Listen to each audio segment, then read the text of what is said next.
Em nome do Pai, do Filho e do Espírito Santo, queridos amigos do Apostolado Glória de Maria, vamos dar sequência à nossa catequese. Essa catequese de hoje, basicamente, é para responder a uma objeção e dessa objeção nós teremos outras objeções. Vamos a ela. Por que os principais historiadores que se debruçaram sobre as aparições de Fátima nunca mencionaram em suas obras uma falsa irmã Lúcia? Resposta: pode-se responder a essa questão sob diversos aspectos. Vejamos alguns. Primeiro, a história não é uma ciência exata, é, portanto, uma ciência humana e, como tal, passível de erros. Em toda narrativa histórica, há sempre uma linha condutora através da qual o autor procura concatenar os fatos históricos. No entanto, essa linha condutora pode estar viciada tanto pelos preconceitos do próprio autor, como também pela carência objetiva de fatos que só se tornaram conhecidos depois da obra escrita. E é por isso que se faz necessário o revisionismo histórico. O intelectual honesto revisa sua obra quando esta caduca. Foi esse o proceder de Gustavo Corsão, por exemplo, em O Século do Nada. Segundo aspecto, os historiadores das aparições de Fátima não pensaram, ou se pensaram, não consideraram a substituição da irmã Lúcia como possibilidade factível. E isso é um erro em qualquer investigação científica, qual seja, encerrar uma investigação que não levou em consideração todas as possibilidades de razoável plausibilidade e mesmo as improváveis. Nosso Senhor Jesus Cristo, por exemplo, foi condenado à morte em uníssono pelo Sinédrio, acusado de blasfêmia, pois, segundo esse veredicto, Jesus se fazia por Deus sendo um homem. O Sinédrio, ao dar essa sentença, analisou todas as possibilidades plausíveis do caso?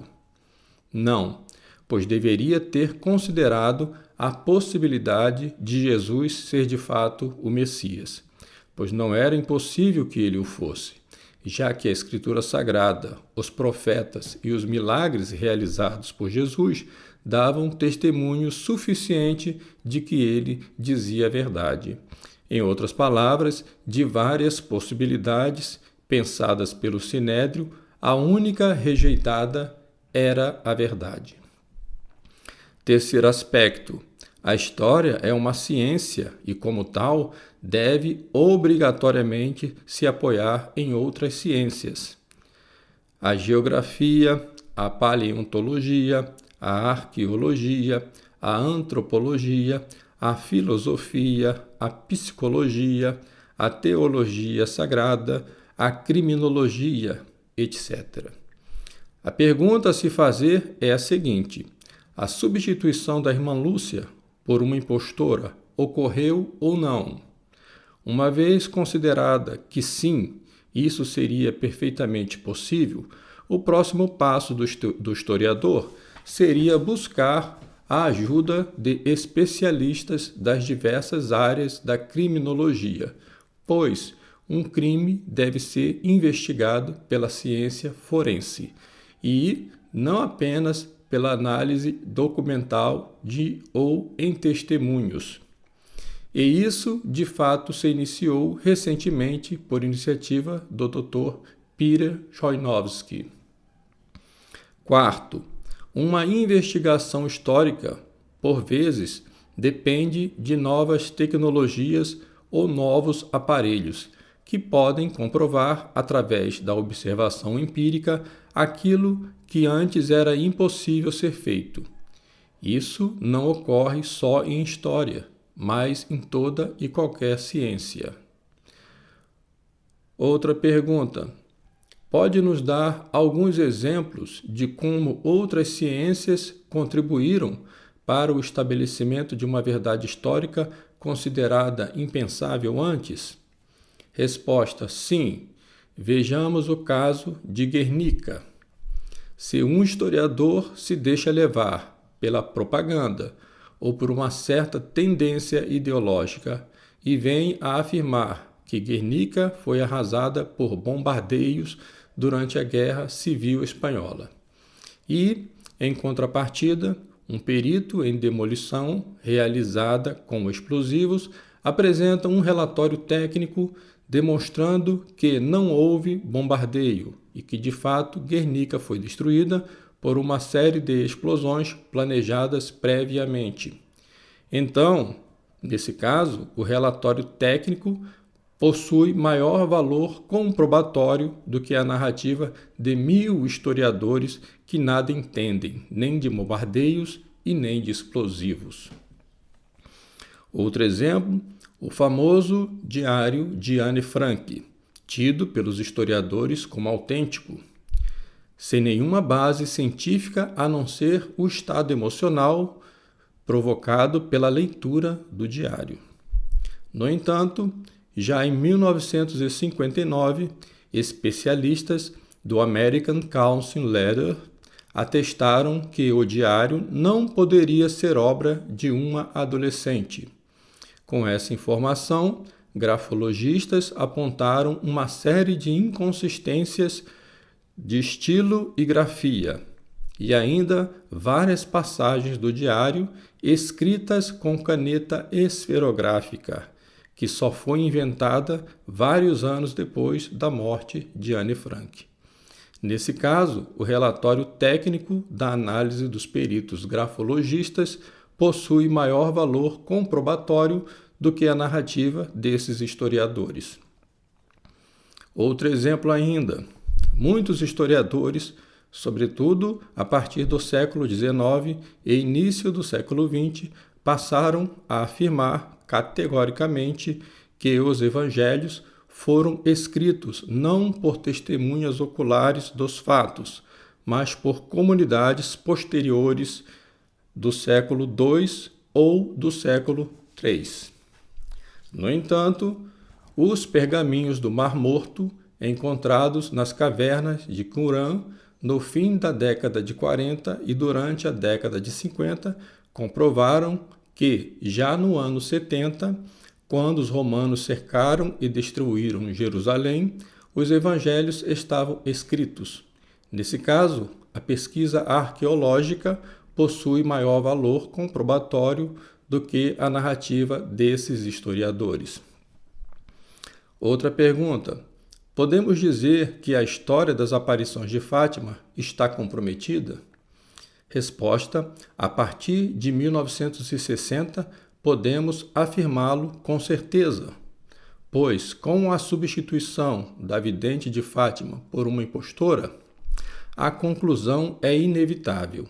A falsificação da mensagem e a falsificação da religião ocorreram também pela falsificação da história. Pergunta: quem foram os que falsificaram a história? Resposta: os maus, inimigos de Deus e da verdade, em seu ódio insano bimilenar. Os bons, por subestimarem a maldade e o ódio dos inimigos de Cristo, de sua mãe e de sua igreja. Pergunta: como os maus falsificaram a história? Resposta: a história, como desígnio da providência divina, desde o início é uma perseguição. Caim perseguiu seu irmão Abel. Esaú perseguiu Jacó. Os irmãos de José o perseguiram. Nosso Senhor também foi perseguido pelos seus, desde o seu nascimento.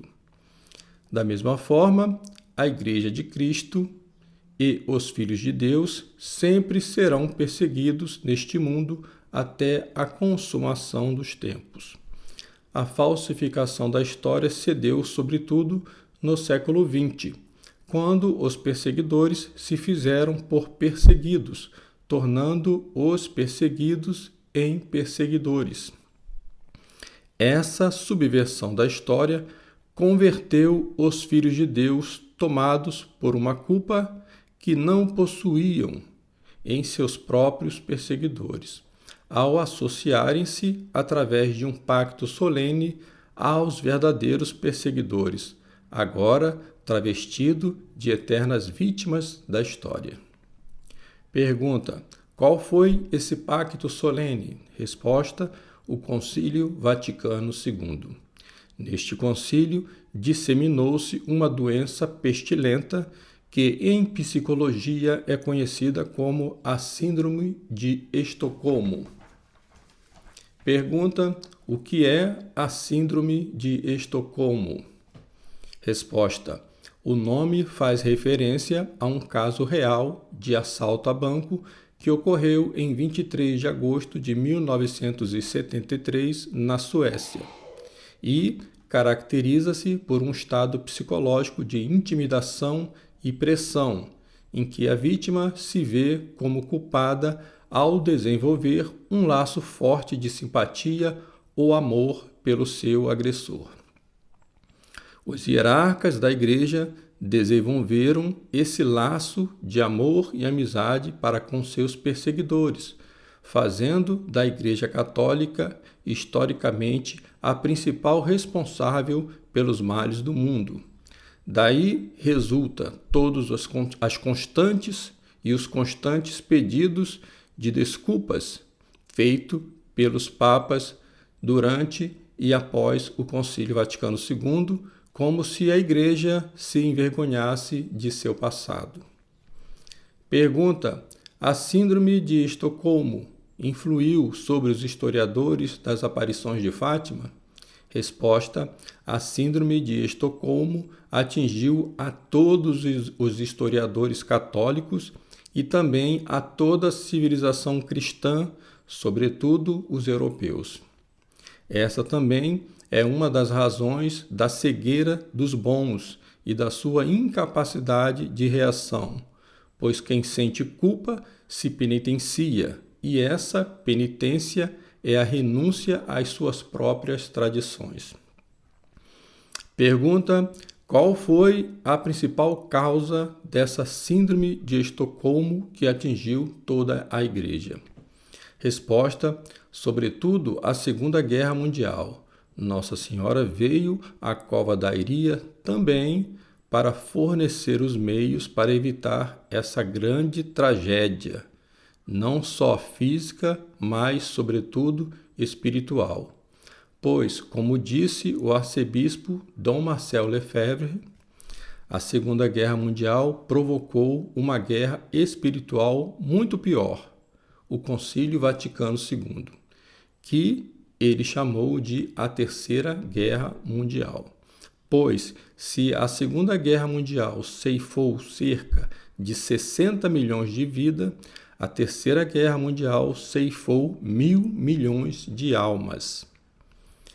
Pergunta: Dom Marcel Lefebvre disse que o concílio ceifou 1.000 milhões de almas? Resposta: não.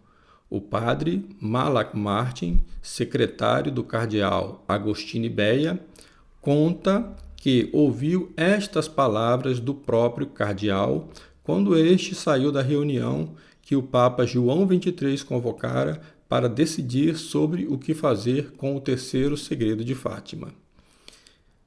Pergunta: o que foi decidido nessa reunião para que o cardeal Agostini Beia afirmasse tal coisa?